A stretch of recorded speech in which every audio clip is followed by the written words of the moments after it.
Acciones dinos salitos, Macaris insetin Theotokon, Tinai Macariston ke panamomiton, ke miteratu Theuimon,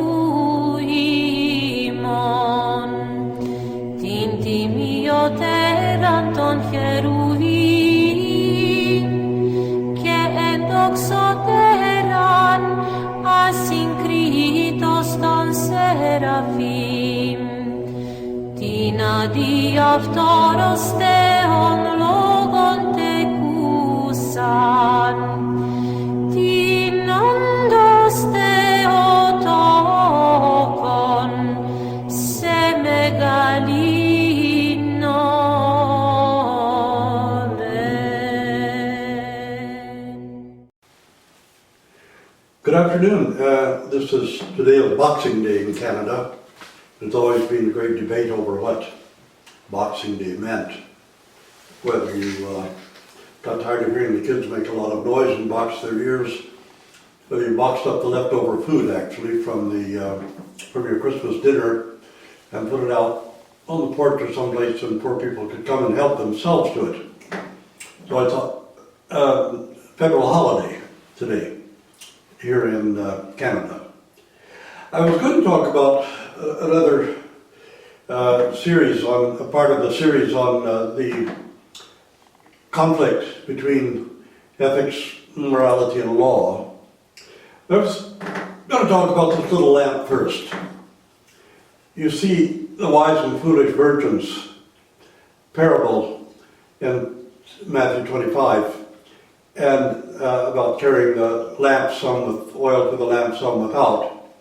You light your lamp and put it on a lampstand so that people can see by it.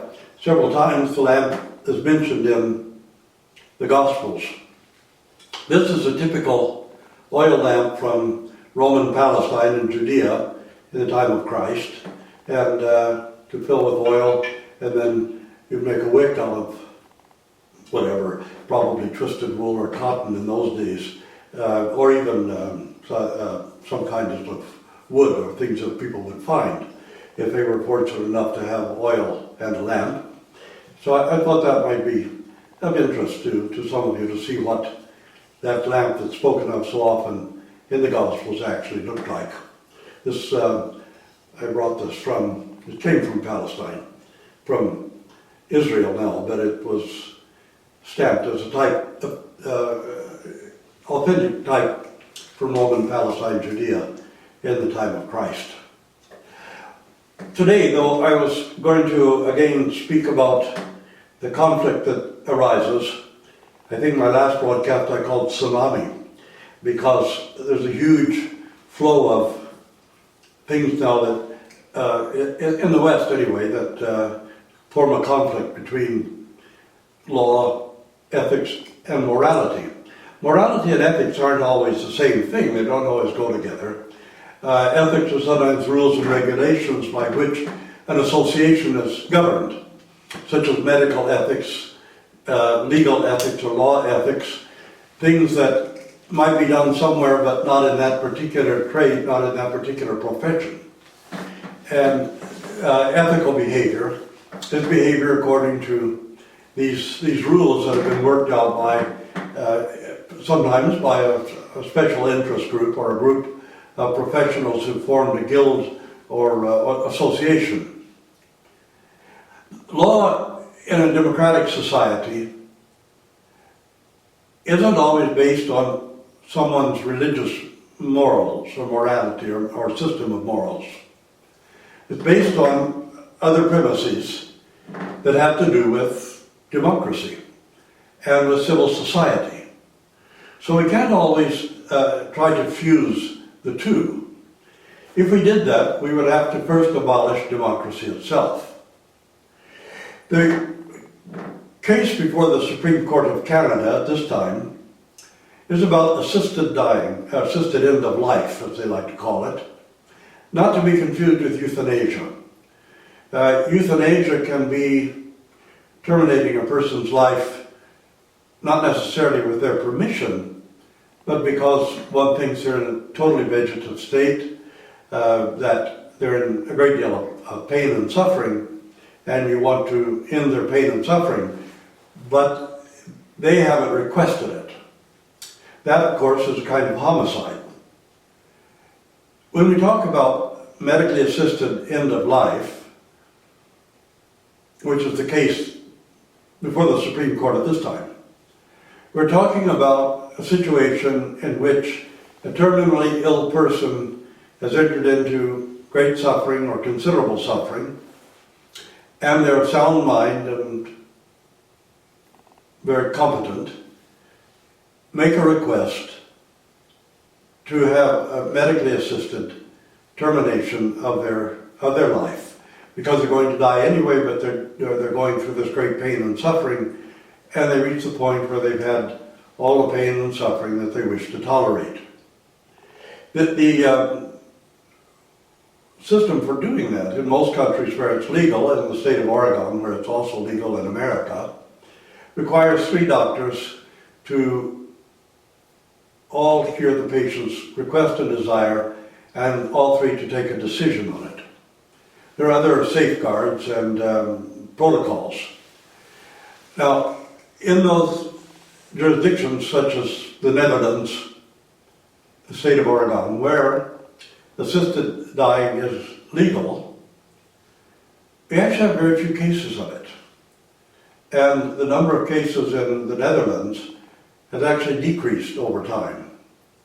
Interestingly, the rate of abortion in most Western countries has decreased radically also over the last decade. And there are very specific reasons for this. And so when we see the debates going on about, well, in this case, medically assisted termination of life, we look at them from, first of all, an Orthodox Christian point of view, in which we don't interfere with life at all, at least theoretically. We don't interfere with whether a person is alive or not, but we certainly interfere with people's lives. But the interference in the process of death is not done in Orthodox Christian societies, or that is, amongst Orthodox Christian people. And this includes abortions, which have always, in past times, been extremely limited to a case where a mother's life is at stake, and the abortion will save her life if she has other children, and various other considerations are given. In the medieval times, early Middle Ages following the Dark Ages, through the Dark Ages, infanticide was extremely frequent. Most infants in the first place weren't going to live to adulthood. Most children born weren't going to live out their first year because disease was so rampant, hygiene was so absent, and food was so scarce. Sometimes parents would commit infanticide because there was no way that they felt they could actually feed any more children than they already had. Well, not much was done. There wasn't much of a reaction to it.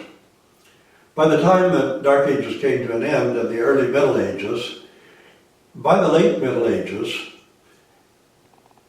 efforts were being made to put a stop to infanticide. Laws were passed. Sometimes in some jurisdictions, a woman would be, housemaids in particular, or mistresses, would be checked. They would, their breast would be checked for milk. And if their breasts were producing milk, and they couldn't produce a child or give a good explanation of why the child wasn't there, the woman could be put to death. Often as a maid or a serf in a wealthy household, she may have been raped by the master and produced a child, and then committed infanticide. Or maybe even the master of the house did it, but the woman was the one who had to pay the price. So during that period of time, infanticide was a big issue. And little by little, it was brought to a bare minimum. It may still take place. We still have children who are abandoned after birth. But in any case, this huge preponderance of it that was present in the Dark Ages, early Middle Ages, was really stemmed. By the Victorian era, there was very little infanticide. And of course, abortions were difficult and extremely dangerous. They happened, but the woman frequently died from the abortion. As medical science proceeded, abortion became easier and safer, till of course in the late 20th century, abortion became legal in most countries to the West. Certainly in some Eastern European countries where the communists had not permitted abortion, such as Romania, it became lawful again. Now, the question about abortion and assisted end of life, medically assisted end of life, or termination of life, or as some would say, medically assisted suicide, are big issues at our present time. As we mentioned, the abortion rate has dropped quite dramatically over the last decade. A lot of people would be probably shocked and delighted to hear that, but a lot of people wouldn't be aware of it because one has to study the technical and statistical information to find that. The events of medically assisted end of life have also receded in those jurisdictions where it is legal. And there are various reasons for that, and the reasons are just something that are ingrained in humanity.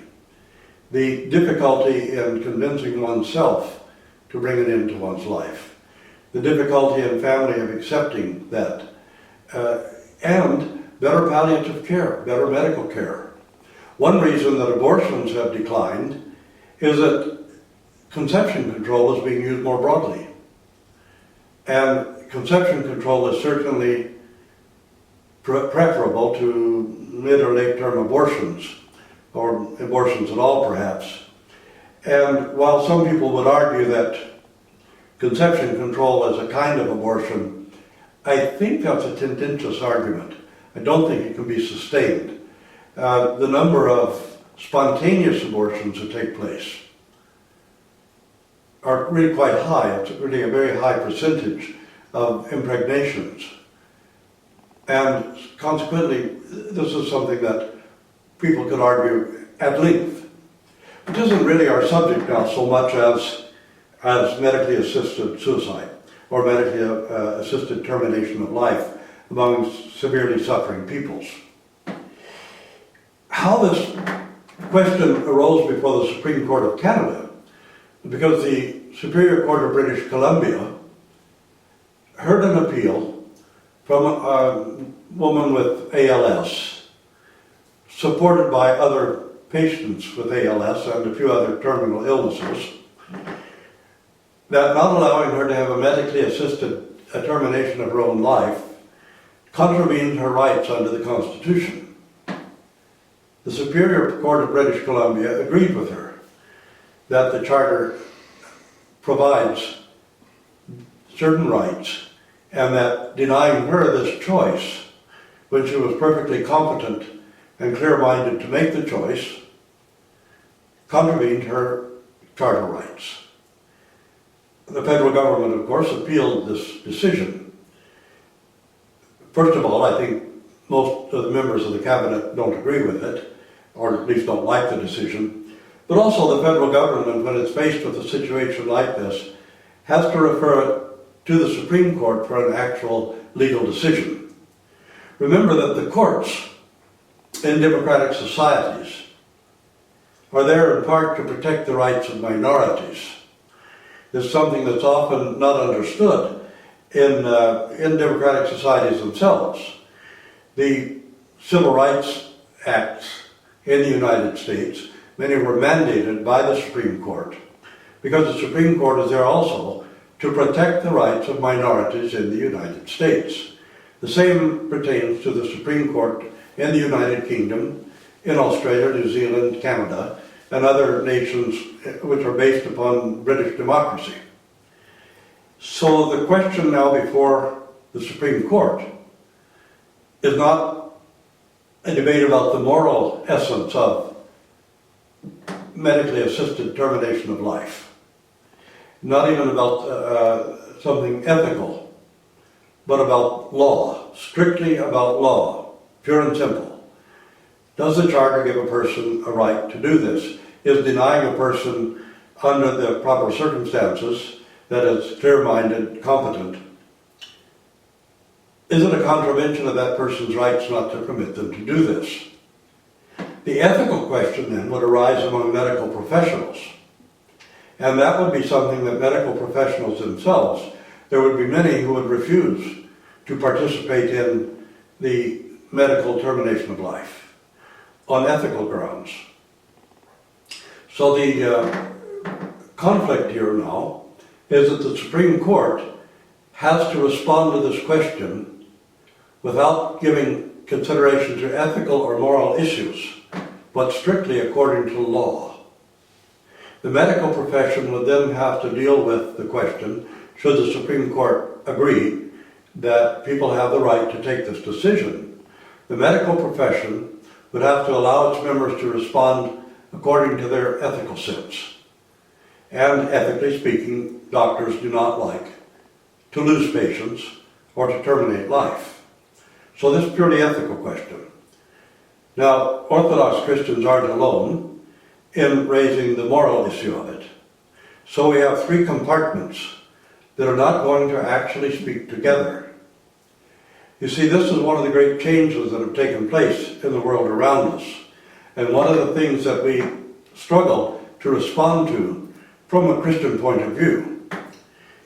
We cannot ourselves contravene the law and deny the rights of other citizens. And the medical profession itself has to take its decisions based on the ethics of medicine. We have to try to convince people through a reason that it's wrong to take life under practically any circumstance. Well, even in war, in a strictly Orthodox country, soldiers would confess and repent for having taken life, even though they were defending the country against an invasion. Orthodox Christianity is life-affirming, it is not life-negating. So our moral quandary and our moral issue, or really begin with what we teach our children about these things and what we advocate and teach within the church.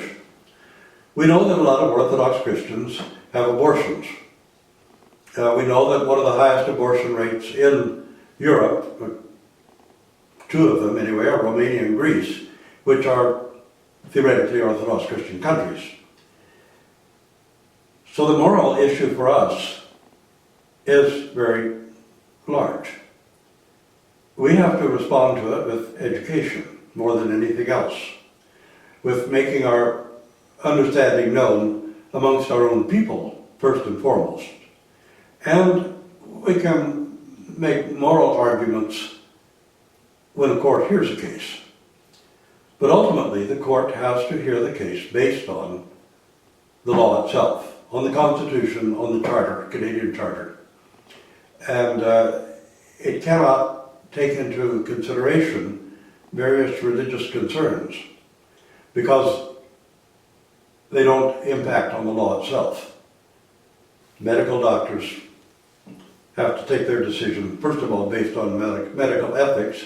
Many of them, of course, will have formed their ethics based upon their religious sense of morality as well. But first and foremost, the medical ethics. So this is one more case where we have this collision between morality, ethics, and law. And we, as Christians, have to give serious consideration to how we respond to these conflicts. If we respond in a way that demonstrates that we would like to take over the work of Parliament and pass the laws ourselves, or take over the work of the courts and make religious determinations rather than legal determinations, then we're going to get a reaction which is going to negate any efforts that we make at education, any efforts that we make at speaking to the nation about our concerns. And that reaction is going to weaken our influence in society. When we've seen religious bodies get together to oppose law in the United States, for example in Washington State, where same-sex marriage was legislated by the state assembly. Then it was challenged to the degree that it had to be placed on a referendum for the last federal election that came up. Under the law, at least of that state, if there are not signatures on a referendum, you have to make a vote. Now the religious institutions worked very hard to defeat this article on the referendum and spent a great deal of money on it. But they lost. The general public were in favor of granting same-sex marriages or marriage equality in the state of Washington. Now, what does an incident like that really demonstrate? Time after time, state after state in the United States, and in some instances in Canada, we have seen that the Christian community as a whole doesn't have that much influence overall. And we need to ask ourselves why. Why does the Christian community lose so many of these battles when it tries to interfere with the law itself and with the work of the courts? There are definite reasons for it. For one thing, there's a great reaction against special interest groups, such as religious bodies, trying to mandate how the courts shall conduct their business, trying to suggest that the courts are not really there to protect the rights of minorities. And then when a civil vote comes, like in Washington State, suddenly Christians find that they are the minority, and they need to think twice about suggesting the courts should not protect minorities, because Christians are increasingly becoming the minority in the United States and in Canada as well. So we need to really think about this in a very serious manner. How are we to react to these issues, which for most Christians are very serious moral issues, such as medically assisted termination of life? And how can we respond to them in a way that doesn't generate a reaction against Christianity itself, which is so often the case?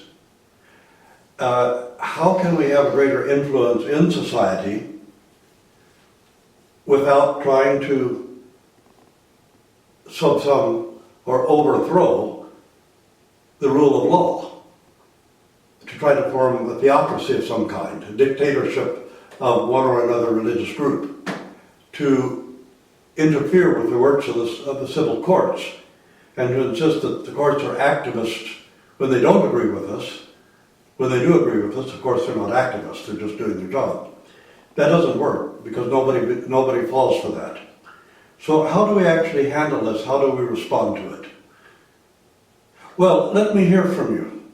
What are your ideas on how we should respond without creating a backlash, without creating the image of Christianity as trying to undermine democracy, trying to take over the duties of legislative assemblies, parliaments, Congress, trying to interfere in the courts carrying out their mandate of interpreting the law, protecting minorities, and defining what the law actually says. This is the job of the courts. It's not activism. That's what they're there for. That's the very purpose of their existence. So let me hear from you, your ideas, your suggestions, how we might work together better than we are at trying to educate people, because education is the only tool that we actually have that has any hope of any success. So send me your notes, your letters, your emails, your comments on the broadcast, any way that you can make your suggestions and recommendations known toward the answers to these questions. Thank you for joining us and for listening to us. And I hope you all have a joyous Christmas, and those of us who will be celebrating in a few weeks a joyous nativity feast of the Lord God and Savior Jesus Christ. God bless you all.